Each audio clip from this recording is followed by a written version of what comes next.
Os voy a decir una cosa. El mundo funciona justo al revés de como debería. Literalmente. ¿Alguna vez te has parado a observarlo? ¿Analizar en detalle la lógica interna de todo lo que consideramos como correcto o normal? Imagina que empezamos a leer y escribir con las letras boca abajo. Al escribir en un papel todos lo haríamos al revés, convencidos de que lo estamos haciendo bien. Eso es exactamente lo que ha hecho el sistema con tu forma de ver y concebir la realidad. Desde tu más tierna infancia te han educado para ver el mundo de forma diametralmente opuesta a como debería ser, y te han adiestrado para aceptar esa visión invertida como la cosa más normal y lógica del mundo. Vamos a poner 3 ejemplos determinantes que lo reflejan claramente. Para empezar tenemos el gobierno y los políticos. El primer gran ejemplo de nuestra concepción invertida de la realidad lo encontramos en la visión que tenemos de nuestros gobernantes.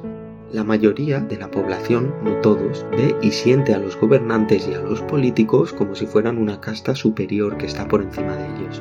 Más allá de su significado académico, las palabras gobierno, ministro o presidente son percibidas en nuestra psique como entidades superiores a nosotros, lejanas, inalcanzables y prácticamente invulnerables. Poco importa que en la teoría nos hable de un pueblo soberano que escoge libremente a sus representantes. La realidad es que en el interior de nuestra mente albergamos, de forma inconsciente, una imagen de los gobernantes como algo ajeno al pueblo, como si no formaran parte del pueblo y estuvieran por encima de este. Y esa visión de la realidad de una gran mayoría resulta preocupante, especialmente en el caso de una democracia. Recordemos que los miembros de un gobierno democrático se eligen por votación popular entre la ciudadanía y se les asigna la función de administrar los bienes del Estado, que pertenecen a todos los ciudadanos a cambio de un sueldo. En definitiva y resumiendo, los gobernantes son nuestros empleados y cada uno de nosotros somos sus jefes. Es decir, no están por encima del pueblo, sino que de hecho deben actuar a sus órdenes porque son servidores públicos. La expresión de servidor público la hemos escuchado una y mil veces, pero por lo visto parece que en nuestra mente se le ha dado la vuelta y ha perdido todo su significado, fruto de la concepción invertida de la realidad que nos han inoculado, que tan profundamente ha calado en todos y cada uno de nosotros. Y hasta tal punto ha llegado esta visión alterada de las cosas que son los servidores públicos quienes nos someten a un estricto control. Inspeccionan nuestras cuentas bancarias, utilizan cámaras de seguridad para acecharnos por las calles y espían absolutamente todas nuestras comunicaciones en nombre de la autoridad, cuando precisamente y siguiendo toda lógica debería ser al revés. Debería ser el presidente, los ministros, todos los miembros del gobierno los que tendrían que estar sometidos a una estricta vigilancia ciudadana. Durante la jornada de trabajo de cada uno de estos servidores públicos, en la que se dedican a administrar los bienes públicos que nos pertenecen a todos, las cámaras de vigilancia deberían seguir cada uno de sus pasos y los ciudadanos deberíamos poder verlo y escucharlo todo en directo desde nuestras casas, por televisión o por internet. De este modo no existirían reuniones a puerta cerrada, secretismo, corruptelas, amiguismos, prácticas ilícitas. Estos conceptos quedarían desterrados para siempre del mundo de la política. El gran hermano no debería estar centrado en nosotros. Al fin y al cabo, con tanta responsabilidad como recae sobre sus espaldas, esto debería exigir un control exhaustivo por parte de la ciudadanía, recelosa de una correcta administración de los organismos que le pertenecen, ¿no es así? Y lo que es mejor, esta vigilancia estricta hacia nuestros gobernantes conllevaría consecuencias de lo más positivas. En primer lugar, nos garantizaría que solo nos gobernaran aquellos con auténtica vocación de servicio y sacrificio por el bien común, capaces de sacrificar sus comodidades e intimidad por servir a la sociedad. En segundo lugar, tendríamos la garantía plena de que los aspirantes a gobernar no albergarían intereses ocultos, pues de hecho les sería imposible ocultar nada. Y en tercer lugar, nos ahorraríamos toneladas de pegajosa y maloliente hipocresía, pues sabríamos de primera mano que lo que dicen en público, en los mítines y ruedas de prensa, es lo mismo que dicen en privado, y en caso de no ser así, podríamos juzgar rápidamente el nivel de sinceridad de los representantes elegidos y cesarlos de sus cargos. Sin embargo, la realidad que vivimos es exactamente opuesta, y la aceptamos sin revelarnos lo más mínimo, sin tan solo hacernos las preguntas más lógicas y básicas que deberían surgir de una mente pensante de forma natural.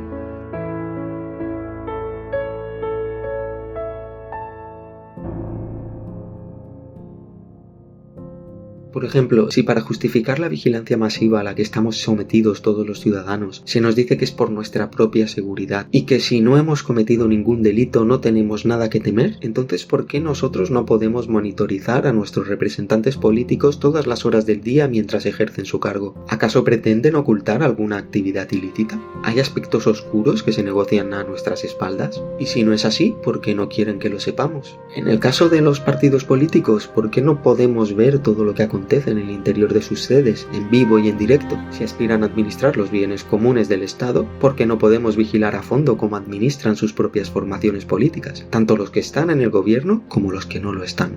¿No aclaman a los cuatro vientos que son transparentes, democráticos y legales? Entonces, ¿por qué no retransmiten en directo todas sus reuniones internas y podemos presenciar cómo deliberan, discuten y proponen sus brillantes iniciativas para llevar adelante el país?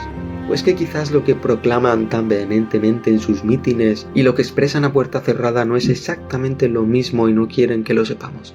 En definitiva, hemos de suponer que si no nos permiten controlar sus actividades con la transparencia con la que tanto se llenan la boca es porque ocultan algunas cosas, ¿no? Sin duda, las mentes bien pensantes clamarán escandalizadas que los políticos y gobernantes son personas y tienen derecho a la intimidad y a no ser vigilados continuamente. Pero en el mundo que vivimos, esa es una afirmación inaceptable, incluso insultante. Porque si un ciudadano cualquiera no tiene derecho a salvaguardar su imagen y su intimidad cuando camina por la calle, cuando utiliza el transporte público, cuando entra a un edificio del Estado o escribe en sus grupos de WhatsApp, vigilado como está por cientos de miles de cámaras de seguridad, menos intimidad debe tener, por ejemplo, el presidente del gobierno español en el Palacio de la Moncloa. Al fin y al cabo es un edificio del Estado que por lo tanto pertenece a los ciudadanos españoles y toda actividad que se realice en su interior debería ser vigilada y supervisada en vivo y en directo por todos y cada uno de nosotros. Vigilancia que en el caso de España también debería extenderse a la monarquía al completo y al rey en particular. Al fin y al cabo se supone que es el jefe de Estado que nos representa y puesto que se beneficia de tal representación 24 horas al día y los 365 días al año, podemos deducir que también nos representa las 24 horas del día, por tanto debería estar sometido a vigilancia ciudadana de forma ininterrumpida. Y en el caso de que todos ellos, gobernantes, monarquía, quisieran salvaguardar mejor su espacio para su intimidad, lo tienen muy sencillo. Solo tienen que abandonar nuestros palacios e irse a vivir a la casa particular que decidan sufragar con los generosos sueldos que perciben. Así de sencillo. Muchos calificarán todo esto que hemos dicho de visión simplista de la realidad y afirmarán que nuestros gobernantes no pueden mostrar públicamente todas sus actividades, pues hay gran cantidad de secretos que no pueden ser revelados por cuestiones de seguridad nacional. Pero ¿qué seguridad nacional podemos esperar de un régimen en el que el pueblo soberano no puede controlar adecuadamente las actividades de sus servidores públicos, convertidos en una casta intocable que sin embargo sí puede someter a estricto control a todos los ciudadanos, disfrutando con ello de todas las ventajas de un ejercicio opaco del poder, permitiendo e incentivando con ello todo tipo de actividades criminales? Este es un ejemplo del mundo invertido en el que vivimos, un lugar en el que los propietarios legítimos del Estado, los auténticos jefes, sus ciudadanos, que son millones, son sometidos y subyugados por sus servidores, que son unos pocos, y se comportan como una casta mafiosa. Y lo peor de todo es que hemos acabado teniéndoles miedo. Nosotros a ellos. Debería darnos vergüenza. Pero las estructuras invertidas que nos han sido inculcadas por el sistema y que trastocan toda lógica se extienden a casi todos los ámbitos de nuestra vida. Otro ejemplo paradigmático de ello lo encontramos en la medicina. ¿Te has preguntado alguna vez cómo gana dinero un médico? Responder a esta pregunta nos lleva de cabeza a una de las paradojas más absurdas del mundo actual. Pues resulta que tu médico solo gana dinero cuando estás enfermo. Exactamente igual sucede con las empresas farmacéuticas. Ganan dinero gracias a la enfermedad. Y llegados a este punto, una mente con una mínima capacidad de raciocinio tendría que preguntarse si la medicina y la farmacia ganan dinero con la enfermedad, ¿qué interés pueden tener en que estemos sanos? Es un argumento tan lógico y obvio que resulta indignante, incluso descorazonador, que nadie quiere aceptarlo como una realidad. Para comprender mejor las implicaciones de este razonamiento, profundicemos un poco más, utilizando la lógica más simple. Si relacionamos el negocio de la medicina y la farmacia con el estado de sus pacientes, veremos que sus ganancias se dirimen a través de tres ecuaciones básicas. Enfermo igual a dinero, sano, posible ganancia futura, muerto, sin ganancia. Y esto tan simple nos dibuja dos esquemas de negocios básicos. En el primero se gana dinero dinero gracias a la alteración cíclica del estado sano-enfermo de los pacientes. A mayor frecuencia en la aparición del estado enfermo, mayores oportunidades de negocio. Y en el segundo, aún más óptimo, se gana dinero gracias a la enfermedad continuada en el tiempo, es decir, a las enfermedades crónicas. Y en ambos casos es esencial ofrecer la suficiente calidad de vida al paciente para que siga sufragando el tratamiento y, ante todo, evitar o posponer su muerte, pues esta significaría el fin de los ingresos. Queda claro que la salud en ningún caso implica ganancias, en cambio la enfermedad siempre. Quizá deberíamos dejar de calificar la medicina y la farmacia como ciencias de la salud y empezar a llamarlas ciencias de la enfermedad, ¿no crees? Y no digo que los médicos no se interesen por la salud de sus pacientes o que promuevan la proliferación de enfermedades, pero lo cierto es que desde que acceden a la facultad de medicina son entrenados y educados para formar parte de la industria médico-farmacéutica y adaptarse a sus lógicas de funcionamiento, de la misma forma que un soldado es entrenado y educado para formar parte de un ejército y adaptarse a sus lógicas de funcionamiento.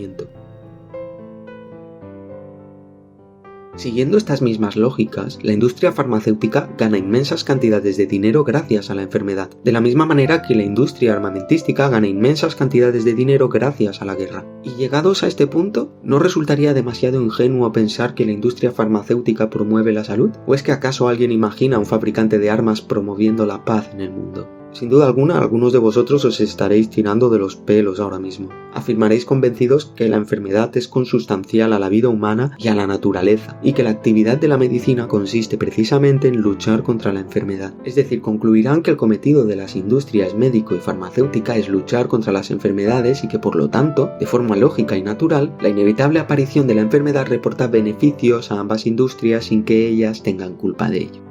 Pero, ¿sería posible que la medicina y la farmacia centraran sus esfuerzos en el negocio de la salud y no en la enfermedad? Vamos a razonarlo. Para que este modelo fuera factible, el médico solo tendría que ganar dinero mientras el paciente estuviera sano y dejar de ganarlo cuando estuviera enfermo. Las ecuaciones del negocio médico-farmacéutico que vimos anteriormente se transformarían en la siguiente. Paciente enfermo, sin ganancia. Paciente sano, se gana dinero. Muerto, sin ganancia. De este modo, el médico centraría sus esfuerzos en que sus pacientes mantuvieran la salud todo el tiempo, previniendo la enfermedad incluso antes de que ésta apareciera, y por lo tanto estudiando y atacando sus causas y no sus consecuencias. Y en caso de que el paciente cayera enfermo, el médico se esforzaría en devolverlo lo más pronto posible a su estado saludable para volver a ganar dinero con él y mantener su prestigio profesional. El papel del farmacéutico sería complementario y consistiría básicamente en suministrar aquellos productos necesarios para fortalecer y prolongar la salud del paciente, y en su caso los necesarios para combatir la enfermedad cuando ésta apareciera. Estos mecanismos, que pueden parecer fantásticos, ya han funcionado con anterioridad. En la antigua China, los médicos cobraban su salario por mantener sanos a sus pacientes y dejaban de recibirlo cuando estos se enfermaban, hecho que repercutía negativamente en su prestigio profesional y por lo tanto en sus ganancias. ¿Te parece un modelo absurdo? ¿Te parece más absurdo que una industria médico-farmacéutica que solo gana dinero cuando enfermas?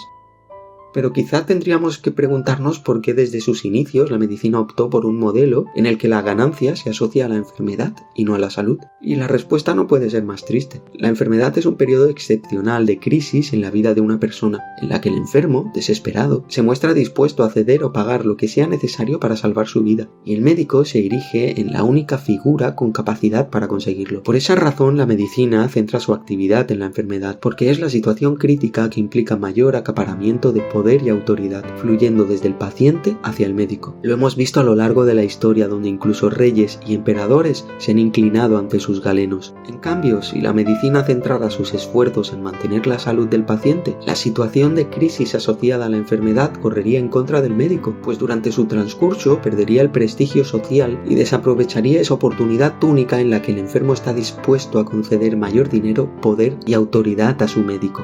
Por lo tanto, la medicina no ha evolucionado alrededor del concepto de la salud, lo ha hecho alrededor de la autoridad, la enfermedad y el prestigio social, y de las ganancias que estos acarrean. Y estos beneficios solo se pueden obtener a través de la enfermedad, el mundo al revés, un funcionamiento completamente opuesto al que debería ser.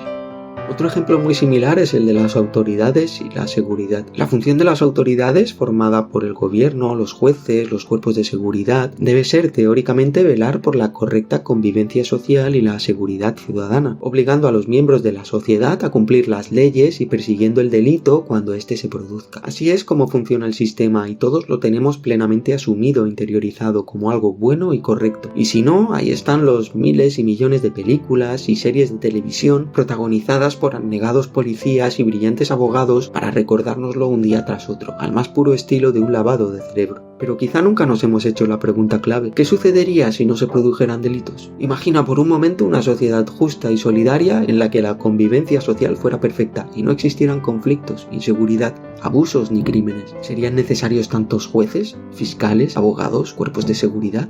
¿Sería necesaria la policía? En definitiva, ¿en una sociedad completamente sana serían necesarias las autoridades? Y esto nos lleva a la siguiente pregunta: ¿qué interés pueden tener las autoridades en terminar con las causas de la inseguridad, la criminalidad y los problemas de convivencia, cuando son precisamente estos problemas los que justifican su existencia? De nuevo nos encontramos ante la misma paradoja que en el caso de la medicina. De la misma forma que para la medicina el negocio reside en un cuerpo enfermo, para las autoridades el negocio reside en una sociedad enferma. Y como en el caso de la medicina, las autoridades no centran jamás sus esfuerzos en garantizar la salud de la sociedad, sino en tratar las enfermedades que la aquejan. El origen de este problema no radica en la policía, en los jueces o en los abogados. Todos ellos han sido educados siguiendo la lógica interna del funcionamiento del sistema de autoridad, como en su caso lo fueron los médicos. El problema principal radica en el funcionamiento lógico del propio sistema, invertido desde sus inicios. Centrándonos en el ámbito de la autoridad, observaremos que los mecanismos de autoridad-delito conforman un curioso sistema que se retroalimenta de forma lógica, siguiendo los siguientes pasos. Primero, los problemas sociales se traducen en la vulneración de leyes, es decir, en el delito. Segundo, la autoridad actúa aplicando la ley y reprimiendo la manifestación de ese delito. Tercero, el delito tiende a reducirse, fruto de la represión, pero sin embargo las causas profundas que lo generan siguen intactas. Cuarto, eso implica la aparición de nuevas modalidades de ese delito que esquivan la presión de la autoridad. Y quinto, la autoridad actúa aplicando nuevas leyes y reprimiendo la manifestación de ese nuevo delito. Es una lógica análoga a la de la industria farmacéutica, en la que cada medicamento genera un desequilibrio en el organismo con unos efectos secundarios que implican la necesidad de un nuevo medicamento. Sé que es difícil de aceptar, quizá es demasiado duro de asumir para algunos, pero la realidad es que el delito es el combustible que alimenta el sistema, lo mantiene en pie, porque sin un cierto grado de caos no existiría la necesidad de una autoridad que impusiera el orden y por lo tanto no habría sistema. Por esta razón, el sistema de forma natural y automática genera su propio caos y sus propios desequilibrios para seguir existiendo. Y así es como actúa una máquina lógica que se autoperpetúa. Quizá muchos tildéis de disparatado todo lo que estamos argumentando en este audio. Muchos lo calificarán de pueril y absurdo, básicamente porque pone en jaque su concepción de lo que es el sistema establecido y prefieren la negación a verse abocados a la ingrata tarea de tener que reconstruir la visión ilusoria del mundo que la sociedad ha instalado en su mente. Es duro y poco reconfortante aceptar la fría y cruda realidad, porque una vez la miras a la cara ya no puedes esconderte de ella nunca más. Cuando la ves, te das cuenta que nadie te protege, que solo lo hacen las personas que te aman y velan por ti, con recursos tan limitados como los tuyos propios.